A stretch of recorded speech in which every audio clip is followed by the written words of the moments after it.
Magandang araw mga kaibigan.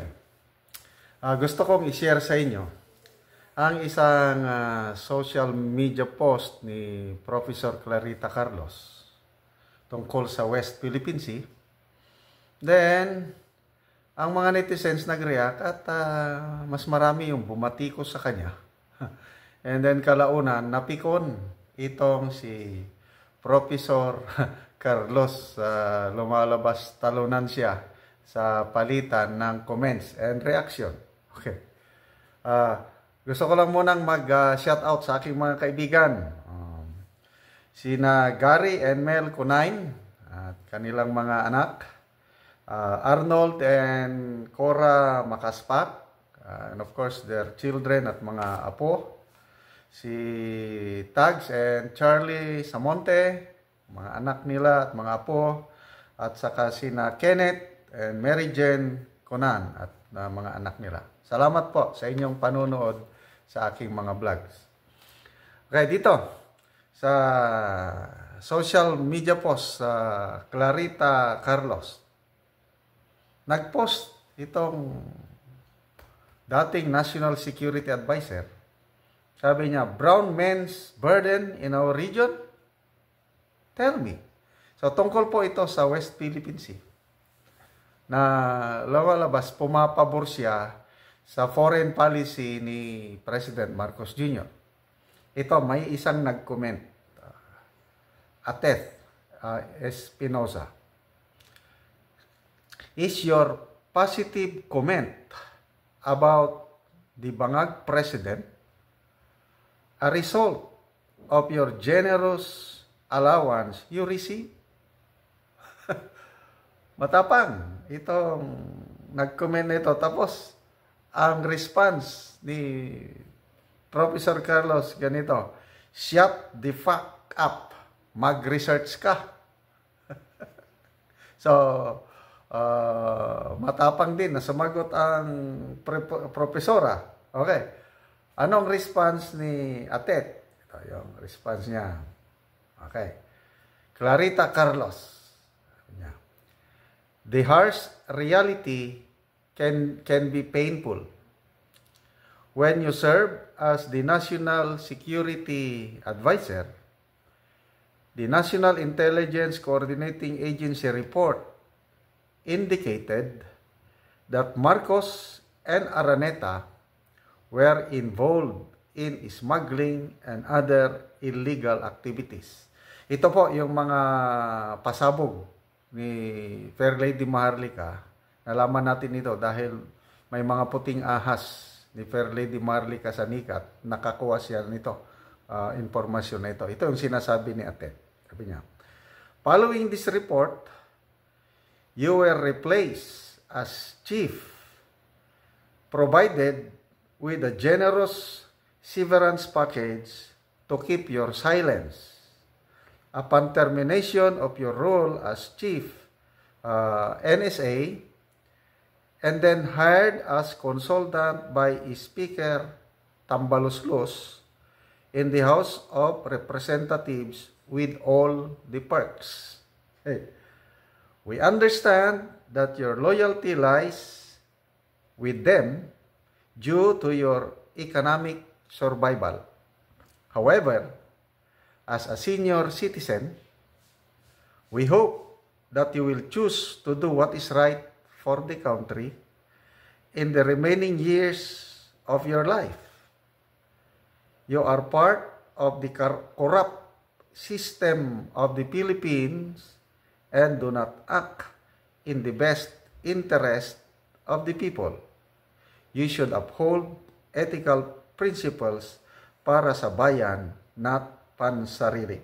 Okay? So, itong sinasabi ni Ateth Espinosa, lahat ito galing kay Maharlika. Na-i-vlog niya na ito. So, itong si Ateth, talagang follower ni Maharlika. So, mabigat itong paratang ni Ateth. So, anong response ni Professor Carlos? Ito,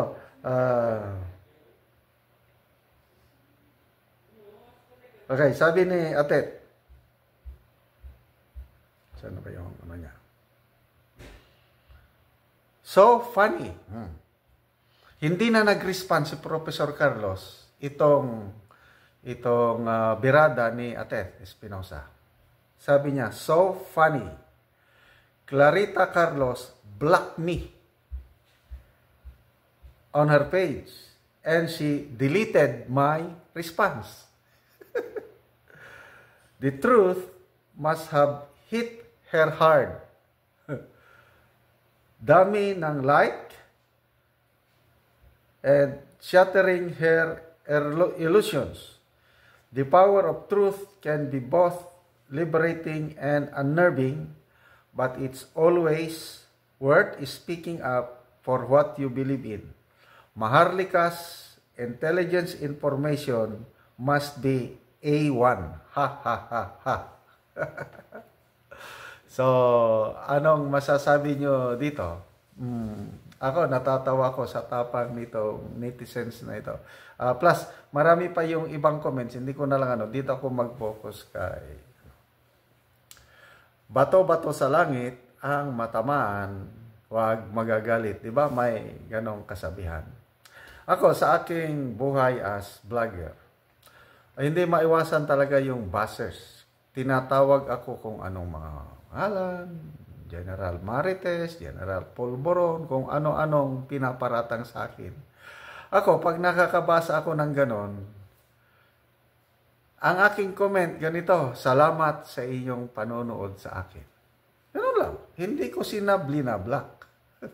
Kasi kahit buzzer sila, nanonood sila sa aking mga vlog, yung panonood nila, may income ako at nakakatulong sa ating tinutulungan ng mga Talanding tribe. Ganun lang yun. Yung mga paratang nila sa akin, wala. Balikan lang dahil alam ko ang sarili ko, I am accountable to God kung ano yung sinasabi ko, ano yung ginagawa ko. So wala lang. Tawa lang. So, sabi ni Atet na A1 information yung pasabog ni Maharlika, yung generous allowance siguro. Bakit nasaktan si Professor Carlos? Dinilit niya yung response, blinak pa niya itong nag-comment. So, sinong lumalabas na talunan? Diba? Talunan ang matalinong profesora.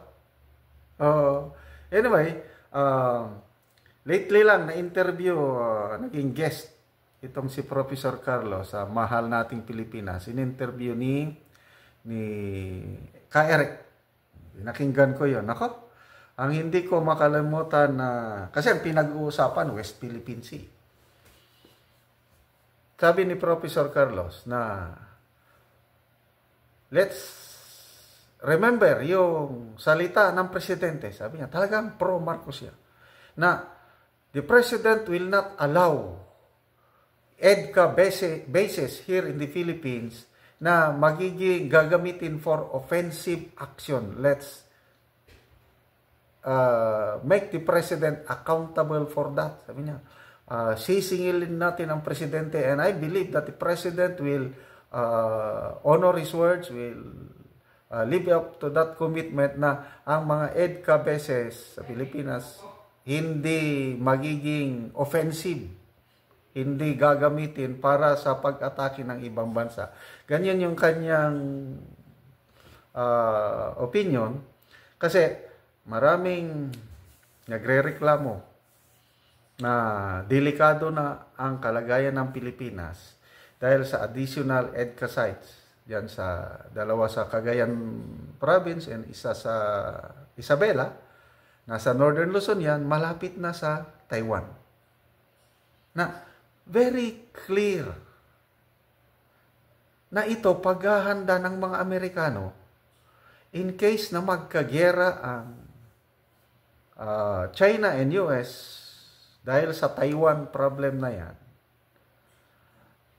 Ang mga Amerikano naghahanda na sa malaking gera na yan at inalaw ng presidente ang Pilipinas na magkaroon ng EDCA base para nandyan na yung mga Amerikano, nandyan na yung mga kagamitan nila. Lalo na ngayon, yung pinakabagong na-deploy, yung medium range capability missile systems.